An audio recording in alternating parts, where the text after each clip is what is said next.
যারা মানুষ হয়েও মানুষের হত্যা করতে পারে নির্মমভাবে, তারা আবার শিক্ষক দ্বারা পরিচালিত ছাত্র নামে পরিচিত হয় কিভাবে? মায়ের গর্ভ থেকে জন্ম নিয়ে সেই মা বোনদের গায়ে হাত দিতে যারা দ্বিধাবোধ না করে, ছাত্র নামে ওই সমস্ত কুলাঙ্গারগুলো আমার এই মুসলিম দেশে কি করে? নিজের অধিকারের দাবিতে জেগে উঠতে হবে, ঘুমিয়ে থাকার দিন শেষ। চোরবাটপারদের হাত থেকে আমাদেরকে রক্ষা করতে হবে স্বাধীন সোনার বাংলাদেশ।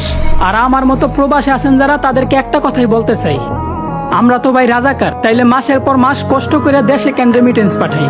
দুঃখে শোকে অভাবে পাগল হয়ে যাবে অন্ধ যদি আজ থেকে করতে পারেন বাংলাদেশ ব্যাংকে রেমিটেন্স পাঠানো বন্ধ। আর একটা কথা সবাই জানে, তবুও বলতে হয়, মনে রাখবেন সব শেষে বিজয়টা কিন্তু সত্য আর ন্যায়েরই হয়।